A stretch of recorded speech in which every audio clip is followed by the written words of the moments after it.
ദാദാസാഹിബ് ഫാൽക്കെ പുരസ്കാരത്തിന് അർഹനായ നടൻ മോഹൻലാൽ കൊച്ചിയിലെത്തിയിരിക്കുന്നു. ചെന്നൈയിൽ നിന്ന് രാവിലെ 7 മണിയോടെയാണ് കൊച്ചിയിലെത്തിയത്.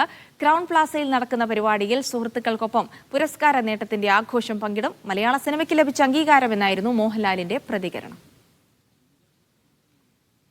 എന്താ പറയണ്ട, ഏറ്റവും വലിയ സന്തോഷം.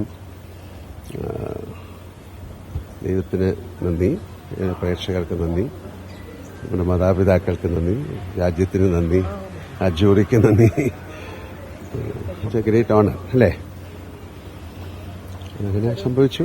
അതിന് ഒരുപാട് സന്തോഷം. ഇത്ര നാൾ 48 വർഷം ഞങ്ങളുടെ കൂടെ നടന്ന, എന്റെ കൂടെ നടന്ന എല്ലാവരെയും ഞാൻ സ്മരിക്കുന്നു, ഓർക്കുന്നു. അവരുള്ള സ്നേഹവും പ്രാർത്ഥനയും ഈ അവസരത്തിൽ അറിയിക്കുന്നു. പ്രേക്ഷകരോട്, എന്റെ കൂടെ സഞ്ചരിച്ച ആൾക്കാരോട്, എന്നെ ഞാനാക്കിയ മലയാള സിനിമയോട്. തീർച്ചയായും മലയാള സിനിമയ്ക്ക് കിട്ടിയ ഒരു അംഗീകാരമാണ്. ഈ അംഗീകാരം ഞാൻ മലയാള സിനിമയ്ക്ക് നൽകുന്നു. എന്തായാലും 10 മണിയോടെ 10:30 മോഹൻലാൽ മാധ്യമങ്ങളെ കാണും. അപ്പോൾ കൂടുതൽ പ്രതികരണം, അദ്ദേഹത്തിന്റെ സന്തോഷ നിമിഷങ്ങളും